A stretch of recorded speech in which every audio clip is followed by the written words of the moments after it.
of a stalker, apparently. You couldn't do none of what you do if it wasn't for all the me's in the world. Not the first time that I have been accused of exploitation. He came to you looking for a way out. Doesn't work like that. And you turned him away. You are the king of manipulating situations to make yourself look like the good guy. Are you the one that's been filming me? Yeah, I've been watching you a good long while.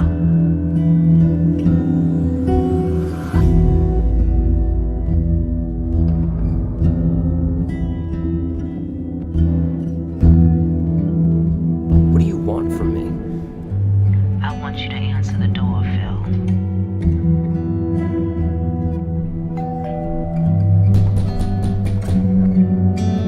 Well, we're so happy to have you on this morning. Thank you so much for being with us. Oh, thank you. Thank you for inviting me.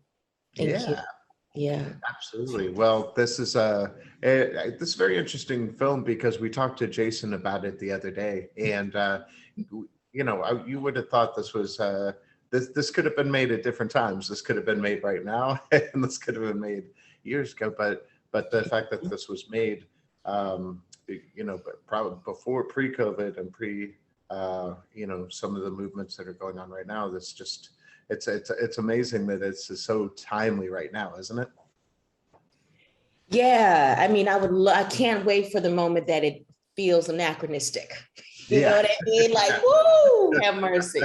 It could be like, oh, remember those times? Yeah. Oh gosh, yeah, I think the film hits a little bit harder right now than maybe it would have at other times, which is the great part about the kind of art that you make, isn't it? Yeah. I mean, it's for me as a consumer of film and television and as an actor, as a consumer of it, it's great to sit down to something or wherever you're experiencing it and have something that's truly a reflection of the life you live, of the lives that we are living. I certainly am one for escapism. Yep. Live, especially now, give me something that I can just forget about the world. But also there is something to just honest filmmaking, and I really appreciate that. And then on the other side of it, being an actor, it's great to be able to come and have the words of someone like Chisa Hutchinson and have words that feel like the flesh of a real woman, it's a joy as an actor to have that.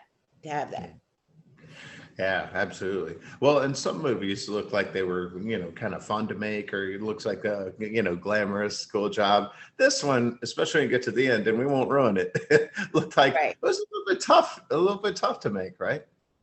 Yeah, and what was great about it is that Lanny Zapoy, our lovely, lovely film director, and Chisa and Jason, we sort of kind of grounded that, like really kind of molded that ending together.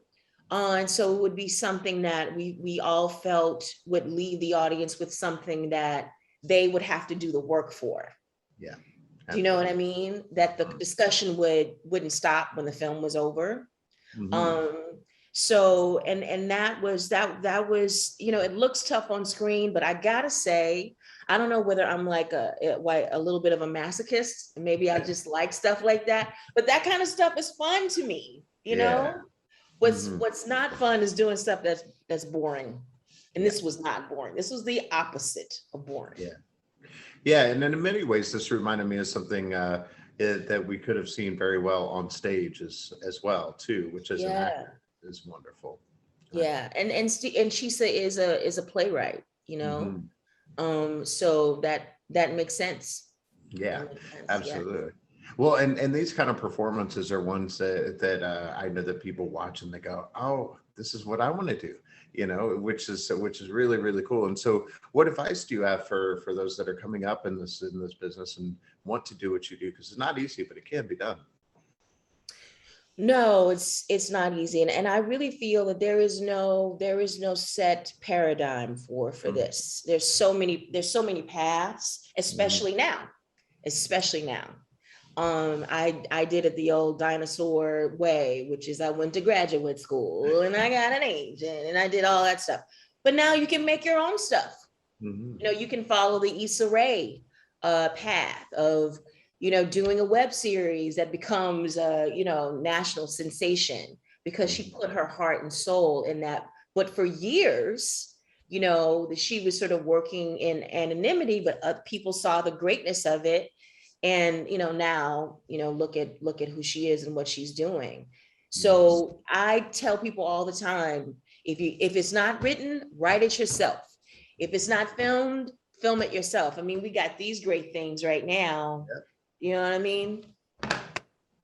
That's true. Well, and our host Drew Pearson was excited that you're coming on with us today, and of course he is caught the Hail Mary and went into the Hall of Fame this year. So he wanted to make, Oh, Drew yeah, Pearson, get out. Come on yeah.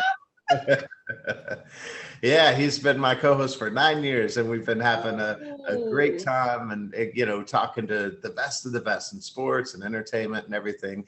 And so we've come up with this thing called Hail Mary Moments, which is the moment in your life or career where you just had to go for it and it worked out for you. And I'm so curious to know what that is for you. ooh, Hail Mary moment for Hmm. me. Mm. You know what, I this is gonna sound really, really kind of may not make any sense whatsoever. Hmm. But I did a movie a couple years ago, and it was I just felt in my heart that the character could go much further than what was on the page. And so I just sat down with this director and with the sort of permission from the other filmmakers, and we just started sculpting this character and this story into something else. And so at 2 o'clock in the morning, I'm doing this with this writer director, and she starts crying. Hmm. And I say to her, I said, "What's wrong?" And she said, "They're never going to do this. They're never going to do this." And I said, "Keep writing, keep writing, keep writing." And I was being naive. I was throwing a Hail Mary. I didn't care because I knew, I felt in my heart that if we made this into something that we wanted it to be, that we would reap the rewards for it. So I ignored her tears and we kept writing, and the film ended up better. Is that Yeah. is that does that qualify? That does absolutely qualify. That's so cool. Well, Okay. and that's part of the thing. You just have to have that mindset where sort of like a success mindset in a way. And we talk about that on another show, Uncle Down to Business, where you just kind of have to stay on the right path. Is there something that you've always told yourself that kept you on the right path, even when things seem tough? Yeah, I think that what has kept me, I don't know, on this incredibly difficult path that Mhm. has some joy sometimes. But I think the problem with what we do is that we are commodified so much, especially as women. Um, and that can be very distracting. It can be very soul destroying. But I try to keep my focus on the words, on the fact that I get to work with Jason Biggs.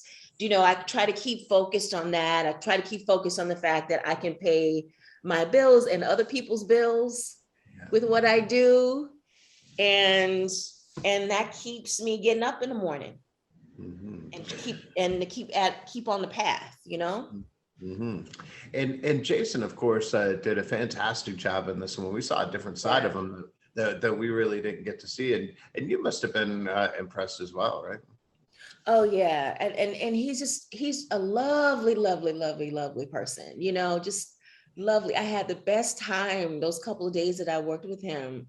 You know, we had, you know, the stress on screen was completely betrayed by and belied by the fact that I was just cracking up. He was cracking me up the entire time and making me feel so comfortable and welcome. And I hope he felt the same way with me, you know, and he was just very committed to what he, you know, was to this part. You know, I had to slap him. And he wanted me to slap him for real. And I slapped the mess out of this dude. And he was like, yes, do another one, do another one. I was like, okay, Jason. You know, I love working with actors like that. Yeah, that's so cool. Well, and then of course, you know, after people see performances like this, you know, of course, hopefully we'll see another one like that from Jason somewhere. But also, you know, we're going to see some great things coming. I cannot wait to see what you've got coming up next. Can you tell us a little bit about it? Well, after the subject comes out, I am going to be in a movie called King Richard. Yes. With that's about the king. It's about the patriarch of the Williams family, Richard Williams, the father of Venus and Serena Williams. It stars Will Smith as Richard Williams, Sanaya Sidney, and Demi Singleton as Venus and Serena Williams. And I play their mother, Orsine. Yes. And that's got to be pretty exciting too, because not only such a great cast and great story, but also if you read any of the hype on it, you're in the Oscar buzz. So oh my God, listen. I don't read it. Yeah, okay. I don't read it. I just, you know, man, I want people to cheer at the screen. It's one of those movies, you know what I mean? So I hope that happens. Yeah, absolutely. Yeah. Well, and in a film like this, you know, there's a different kind of response, but a really good response. What is it that you want people to take away from this? Because I think depending on where you are in your life and your life's experiences, you may get something different out of this. Yeah, I mean, I just, you know, Gisa Hutchinson is this, you know, first time, this is her first, she's an accomplished playwright, but this is her first foray into screenwriting, at least as a produced film. And I want people to know who she is, because I just think she's a really special writer. And I want people to know her. I want people to know her work. I want people to see this other side of Jason Biggs, you know. And I think these two people, it's interesting. These two people are really isolated, and in an odd way, they find each other. And in the midst of their grief and anger, they do something for each other in this really crazy moment. And I hope people respond to that. Yeah. So last question then. I know that I could ask you about any role that you've had and something would stand out, but what is there a day or scene or time that you think was so special to you on the set that you'll always remember? Well, I think that the very last moment that that's in the film, when I'm not going to give anything away, but just the generosity of Jason in that moment to just sit with me, whatever that means. I'm not going to say what it means, but to just sit with me in that moment. And what we all sort of wanted to happen is we didn't want to tie any, we wanted the strings to stay loose. Yeah. You know, and we wanted the conversation to keep happening after the film ends. So that meant a lot to me, that moment, creating that moment. And I know it'll mean a lot to the viewers. And thank you so much for giving us a great film. Of course, we love our distractions, but this is one that we needed to see. And then I can't wait to see everything you have coming up next for us, and look forward to having you on again soon. Oh, I thank you so much. Thank you for talking to me. Yes, absolutely. Thank you so much. We'll see you soon. Okay, bye-bye. Bye-bye.